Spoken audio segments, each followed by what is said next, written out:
सीमा और हेमंत की शादी को 4 महीने हो चुके थे। शादी से पहले सीमा बहुत खुश रहती थी, लेकिन अब धीरे धीरे उसके चेहरे की खुशी कहीं गायब सी हो गई थी। बाकी घर वालों के सामने तो वो अपने चेहरे पर एक नकली मुस्कान सजाकर दिन भर घर में घूमती रहती थी, लेकिन उसका अंतर्मन इतना घायल हो चुका था कि अब वो भीतर से कोई खुशी महसूस नहीं कर पाती थी। उसे ऐसा लगता था जैसे शादी करके उसने अपनी जिंदगी की सबसे बड़ी भूल कर दी हो और उसकी सारी जिंदगी ही इस विवाह के चक्कर में बर्बाद हो गई हो। हेमंत ने इतने दिनों में ना तो कभी पत्नी को जानने समझने की कोशिश की और ना ही वह पत्नी से ज्यादा बातचीत करता था। रात को एकांत मिलने पर भी वह बस अपनी जरूरत पूरी करने के चक्कर में ही लगा रहा था और सुबह होते ही मानो पत्नी से कोई मतलब ही नहीं था।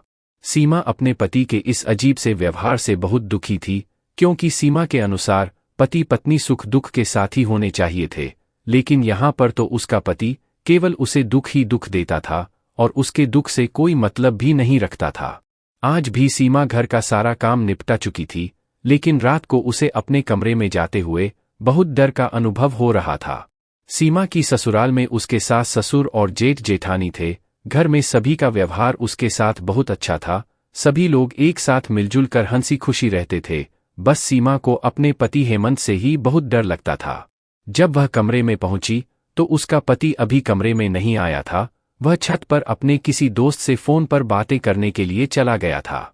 सीमा थकी हुई थी तो बिस्तर पर लेटकर आराम करने लगी। थोड़ी देर के बाद हेमंत कमरे में आया तो सीमा चुपचाप करवट फेर कर सोने का नाटक करने लगी, लेकिन हेमंत को उसके सोने से क्या फर्क पड़ता था। उसे तो बस अपनी मनमर्जी करनी थी। उसने सीमा को जबरदस्ती खींचकर अपनी ओर घुमाया तो पिछली रात को उसे जो चोट लगी थी वो दर्द फिर से उसे पीड़ा पहुंचाने लगा। सीमा कराह उठी, लेकिन हेमंत ने इस बात पर ध्यान ही नहीं दिया। तब सीमा ने दबी जुबान में कहा, सुनिए ना, आज मेरी तबीयत कुछ ठीक नहीं लग रही है। हेमंत ने उसकी बात को नजरअंदाज करते हुए कहा, तुम्हारा तो रोज का ही कुछ ना कुछ लगा रहता है, मेरा मूड खराब मत करो।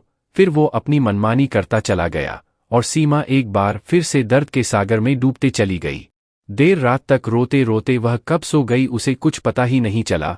अगली सुबह उसकी नींद टूटी तो वह आईने के सामने जाकर खड़ी हुई।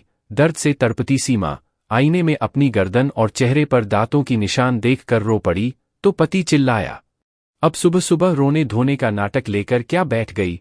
तुम औरत हो तो इतना दर्द तो झेलना ही पड़ेगा। अब मैं अपनी पत्नी पर भी हक नहीं जता सकता क्या?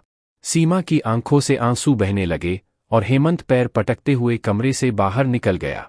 हर रात की यही कहानी थी और अगली रात भी उसके दर्द को नजरअंदाज करके उसके पति ने फिर उसके साथ हिंसक व्यवहार किया। सीमा समझ नहीं पा रही थी कि क्या शादी होने का मतलब केवल यही है। उसने तो बहुत सारे सपने सजाए थे कि उसका पति उसे खूब प्यार दुलार देगा, उसे अपनी पलकों पर बिठाकर रखेगा, उसके मन को समझने की कोशिश करेगा, हर सुख दुख में उसका साथ देगा, वह अपने पिया के दिल की रानी बनकर रहेगी। लेकिन यहाँ तो उसके पति को केवल उसके तन से ही मतलब था। उसकी शादी को 4 महीने हो चुके थे। हर रात उसके साथ यही कहानी दोहराई जाती थी।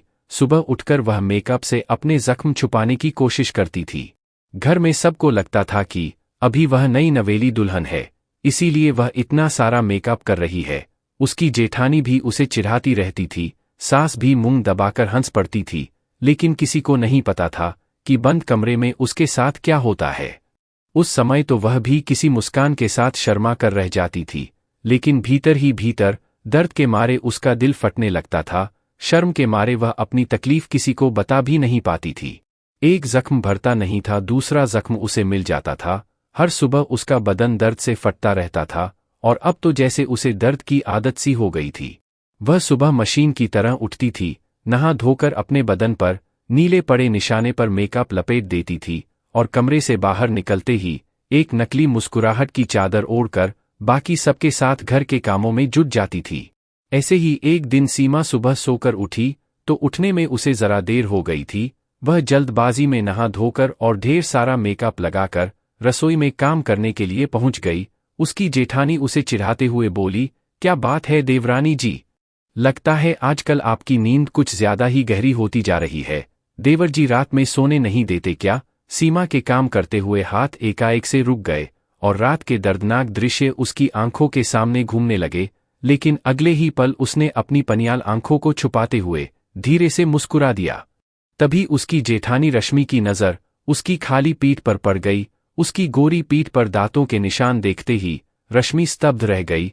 उसने झट से सीमा के कंधे पर हाथ रखकर उसका चेहरा अपनी ओर घुमाते हुए कहा, सीमा तुम ठीक तो हो? सीमा ने घबराकर अपनी पलकें ऊपर उठाई कि उसकी जेठानी ऐसा सवाल क्यों कर रही है। उसकी आंखों में पानी देखकर मानो उसके दिल का हाल समझ गई। उसने उसकी आंखों में झांकते हुए कहा, सीमा तुम्हारे और देवर जी के बीच में सब कुछ ठीक ठाक चल रहा है ना? जरा सी सहानुभूति मिलते ही इतने दिनों का लावा फूट पड़ा और सीमा अपनी जेठानी के गले लगकर फूट फूट कर रो पड़ी। फिर सिसकते हुए उसने दिल के छिपे शब्दों में उसे बता दिया कि उसका पति रात को उसके साथ कितना गंदा व्यवहार करता है। यह सब जानकर रश्मि को गहरा झटका लगा, क्योंकि हेमंत बाकी परिवार वालों के सामने बहुत ही सभ्य व्यवहार करता था। दुनिया वालों की नज़रों में वह एक आदर्श बेटा, अच्छा देवर और सज्जन आदमी था, लेकिन अपनी अर्धांगिनी के साथ बंद कमरे में वह कैसे हिंसक हो उठता था। रश्मि ने सीमा के आंसू पोंछते हुए कहा, तुम इतने दिनों से चुप क्यों थी? तुम्हें गलत के खिलाफ आवाज उठानी चाहिए थी। तुम मुझसे बात कर सकती थी, मम्मी जी को बता सकती थी, या अपने घर में किसी को बता सकती थी।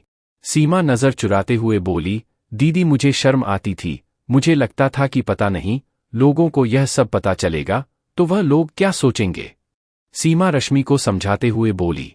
ये सुनकर रश्मि बोली, बहुत सी औरतें ऐसे ही शर्म और लाज के कारण जिंदगी भर ऐसी तकलीफें झेलती रह जाती हैं, लेकिन औरतें कोई मशीन नहीं होती कि मर्द केवल उनका इस्तेमाल करते रहे। उनमें भी कुछ भावनाएं होती हैं, उन्हें भी दर्द होता है। अगर पति को ऐसा लगता है कि पत्नी पर उसका अधिकार है, तो पत्नी का ध्यान रखना भी तो उसका फर्ज बनता है ना? तुम्हारे पति ने तुम पर अधिकार तो जता लिया, लेकिन क्या तुम्हारे प्रति कोई फर्ज निभाया? सीमा ने सर झुका लिया तो रश्मि उसका हाथ पकड़कर उसे सासू माँ के कमरे में लेकर चली गई। सरिता जी उस समय अखबार पढ़ रही थी। रश्मि ने उनके हाथों से अखबार लेकर टेबल पर रख दिया तो सरिता जी बोल पड़ी, अरे बहू, अखबार क्यों छीन लिया तूने? देश दुनिया की खबर भी नहीं पढ़ने दोगी क्या? रश्मि उनके पास बैठते हुए बोली, मम्मी जी देश दुनिया की खबर बाद में पढ़ लीजिएगा, पहले देखिए कि आपके घर में क्या हो रहा है। इतना कहकर उसने सीमा के पेट पर का निशान उन्हें दिखा दिया और सारी बातें भी बता दी। सरिता जी अपना सर पकड़कर बैठ गई और कहने लगी, मुझे नहीं पता था कि मेरा बेटा ऐसा है। वो जो भी कर रहा है बहुत गलत कर रहा है। आने दो तुम्हारे पापा जी को, मैं उन्हें सब बताती हूँ, फिर हम सब मिलकर उसे समझाएंगे। आज सीमा के तख्त मन को एक शीतलता मिल गई थी कि उसका पूरा परिवार उसके साथ है। शाम को जब हेमंत ऑफिस से घर आया तो उसके पिता रमेश जी ने उसे आवाज देकर अपने कमरे में बुलाया। हेमंत पिता के कमरे में पहुंचा तो रमेश जी ने उसे समझाते हुए कहा, बेटा देखो, पति पत्नी का रिश्ता बहुत ही खूबसूरत होता है, लेकिन जो पति अपनी पत्नी को अपनी जरूरत पूरी करने का माध्य समझते हैं, वह अपने जीवन संगिनी के साथ बड़ा गलत करते हैं।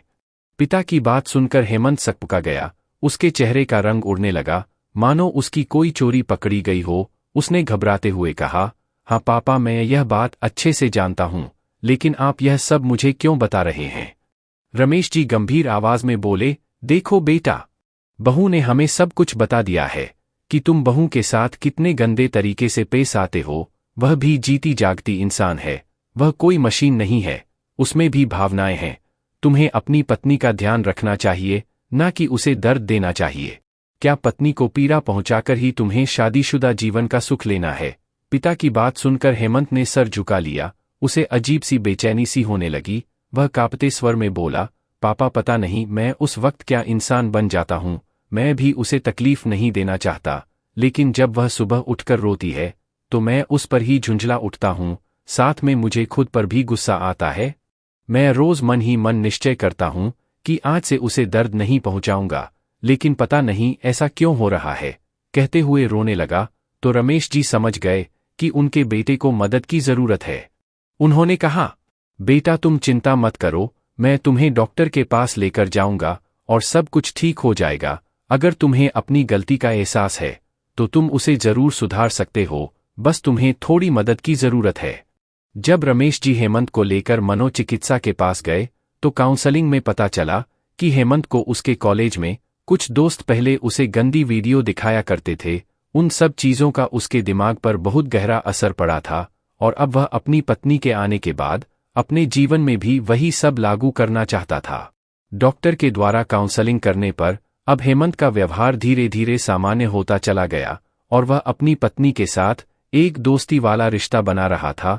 अब वो अपनी पत्नी का ध्यान रखने की कोशिश करता था, हर सुख दुख में उसका साथ देता था, उसके मनोभावों को समझता था और जब वह प्यार से उसके करीब आता था तो दोनों के रिश्ते में प्रेम सुधा बहने लगती थी। और तब सीमा भी प्रेम के मीत है एहसास से भी भर उठती थी, क्योंकि अब उसका पति उसे सच्चे दिल से जो प्रेम करता था, उसके सुख दुख की बातें भी सुनता था। सही मायने में अब वह अपने पति की अर्धांगिनी बन चुकी थी। दोस्तों, उम्मीद करती हूँ आपको हमारी कहानी पसंद आई होगी। कहानी पसंद आई है तो वीडियो को लाइक, शेयर और चैनल को सब्सक्राइब करें। धन्यवाद दोस्तों।